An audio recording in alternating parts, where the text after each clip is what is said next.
Hey everyone, Ariel Eishen here. I'm here to talk to you about my presidential elections unit.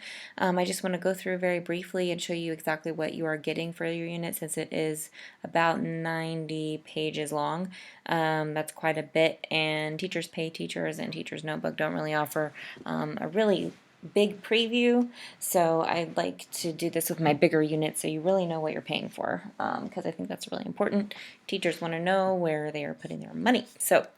All right, let's get to it. All right, this is just the letter. This is all in the on the product page in my store. Tells you what's included, which is also on the product page. All right, this is a unit guide. Here I go through the duration of the unit. That's really going to be up to you. You can be as little as 1 week up to 4 weeks. It really depends on how far you want to go with it. Have an introduction, candidates. We get into a campaign, debating, and voting day, and each section has a prep section because there is a lot of prep with this unit, as far as, well, depending on how far you want to go with it. Literary connections, and some of the parts have actual election year activities that go along with it that I'll get into. But everything is right here, so when you're ready to do the unit, I try to make it as easy as possible for you. That's about 3 pages. Then we get into the vocabulary list. This is the master list here. There are 19 words in this unit total. And then I've made pocket chart cards for all of the words. If you purchased my 3 branches of government unit, these cards are a little bit bigger than my other ones just because the 3 branches unit has like 56 words. So I made them a little bit smaller so you could fit maybe more. I don't know. But anyway, these are a little bit bigger, but they fit in pocket charts perfectly. So I'm just going to kind of scroll through all these. I also have I have who has game for this unit in particular, with all the vocabulary words. So that's what this is. Then I have full posters with an actual illustration as well to review the words. Because there were only 19 words, I could do this rather easily. So I provide this for you here. So I'll just go through all these. This is just to introduce the words to your students, make some connections for them. This right here is to be used during an election year. There's 2 to a page here. You can just split it down the middle, copy it, 2 to a page. And basically it has all the vocabulary words, and during a candidate's speech or debate, they tally each time they hear one of the words used. So it just kind of gives them an opportunity to listen and kind of be involved in the debate without necessarily, they don't have to know exactly everything that's going on, but they're listening for these things. This is a vocabulary tracker if you wish to use it. This is like if ballot, they go through each word themselves, and it's just a way for them to reflect on how well they know the words already and what they need to know, and if they already know it well. So it gives them an opportunity to realize, oh, I don't know this word very well. I really need to study it a little bit more. All right, elections unit. This gets into now the requirements for becoming president. So as we know, there's not very many. So that's just a poster for you. Then this is a question to ask the class, what would you say are issues facing schools? So it's a way to make it relevant to them. Then you would just record it, or I have one here that gives you some that you can display.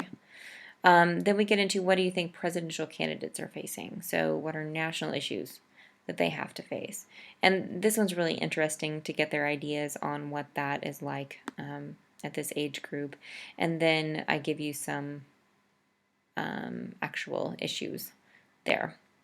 All right, we dive a little bit into political parties and what they stand for. They're going to be seeing, especially during election years, they're going to be seeing a lot of these symbols.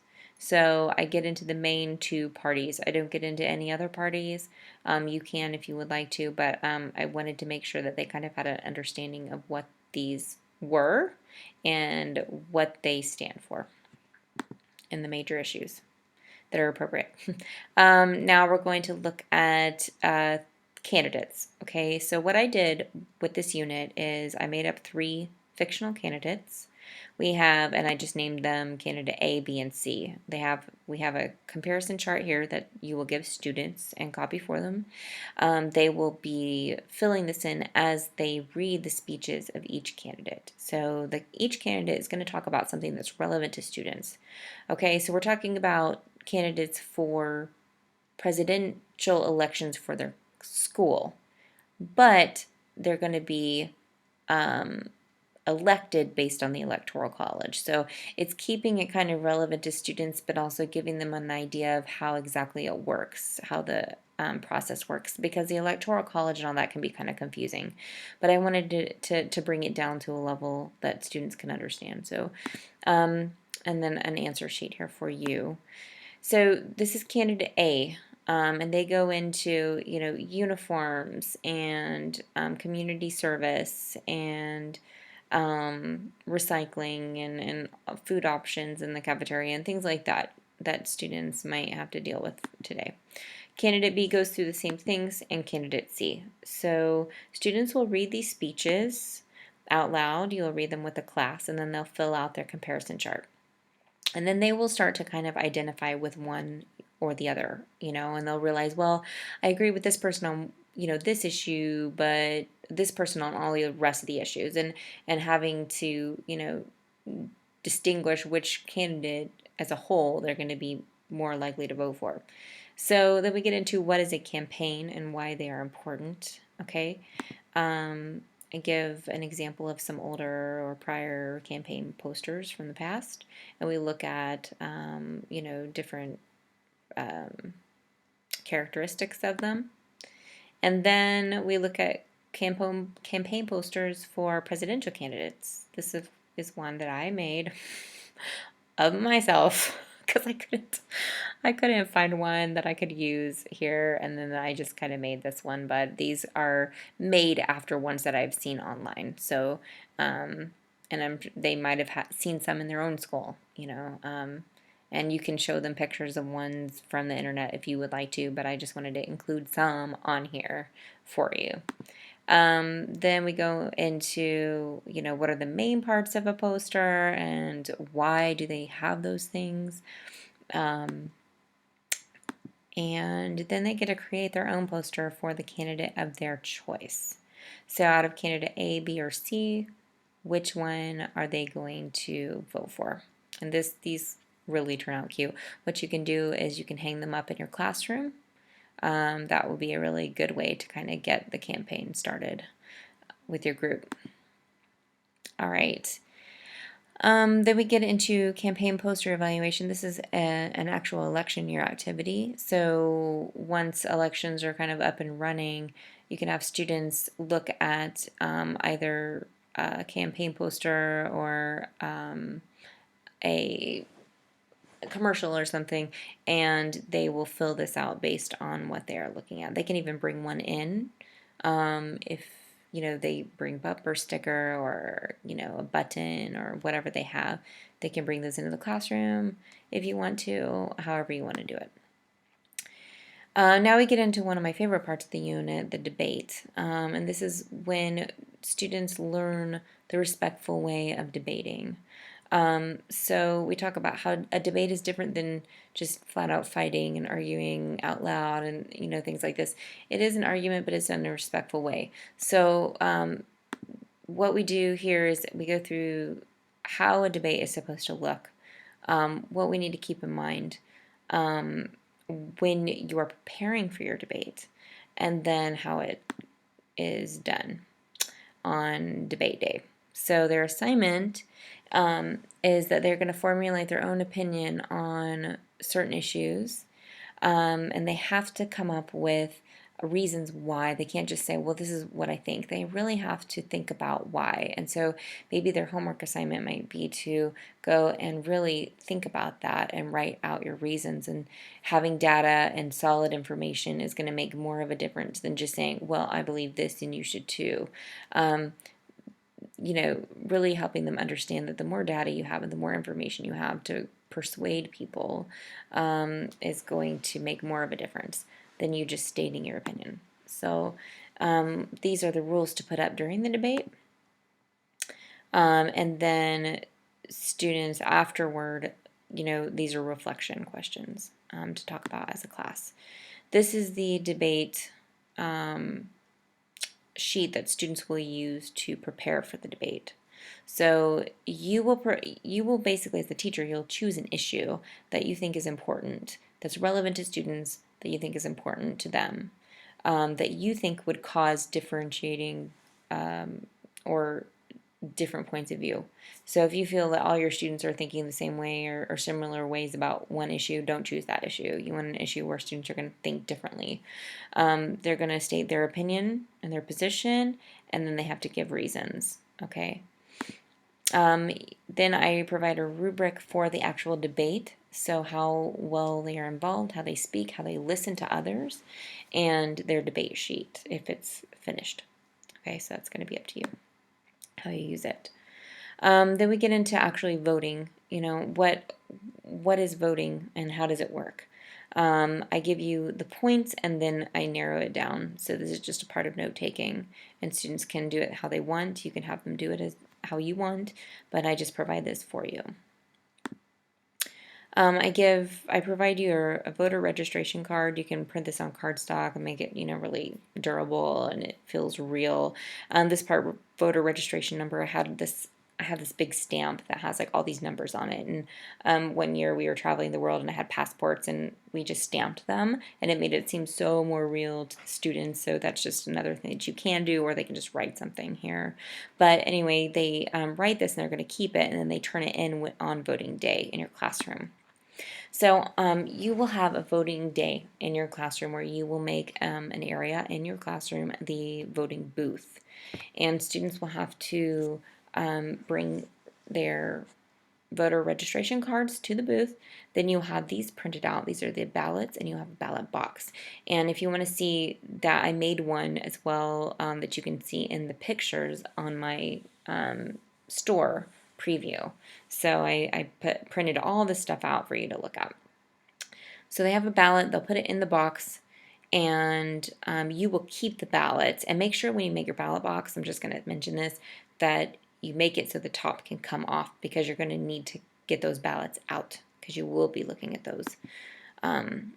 All right, so one thing that we do that's important for students to understand when understanding the Electoral College is population. So what I have them do is they're going to research the current population for each state and color it according to this key here. Okay, so what I want them to do here is to visually see just how popular or how populous each state is, and that's going to be important when they understand the Electoral College and how that works. This is the reflection on that page, so you can do it back to back, print them, this one and this one back to back for each student.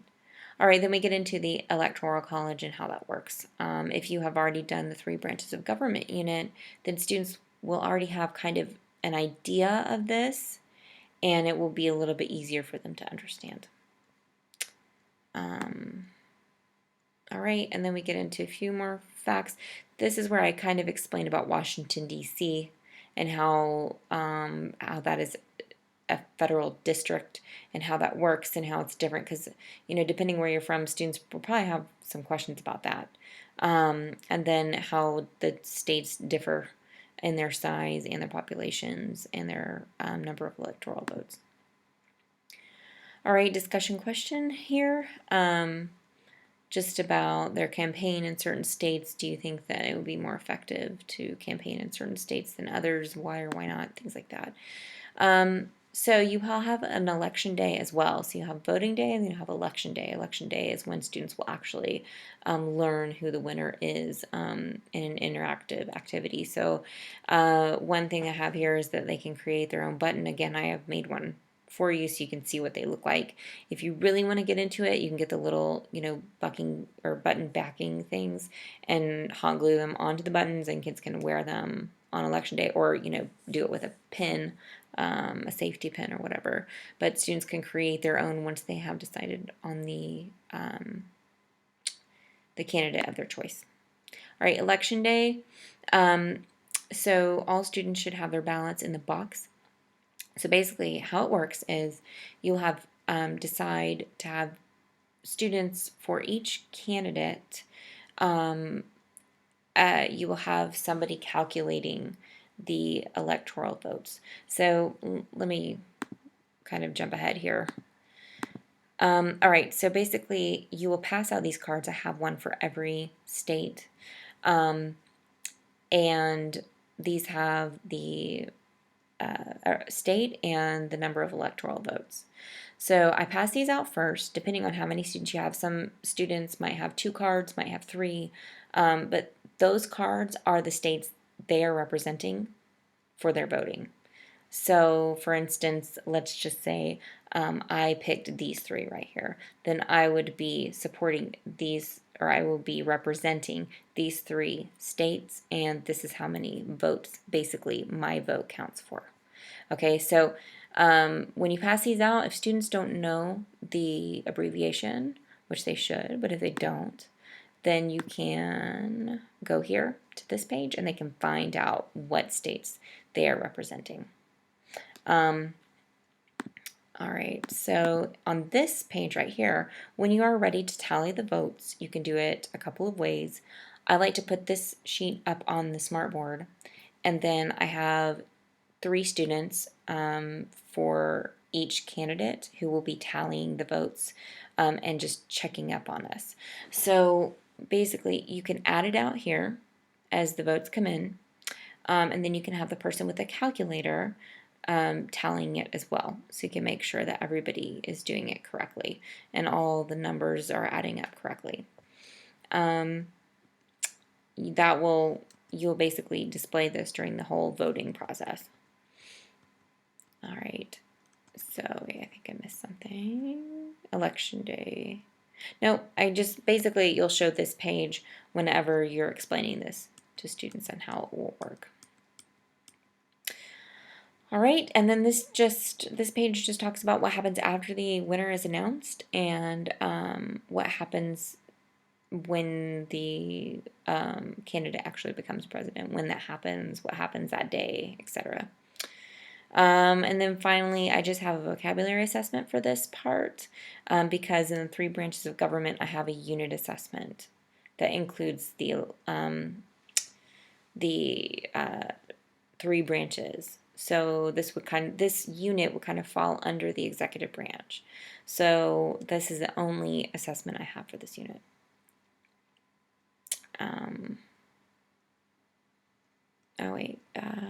No, I do have an election unit assessment, so you can use either one. I totally forgot about that. I'm creating this video a couple months after I made it. So you have both. You can use both, or you can use one or the other.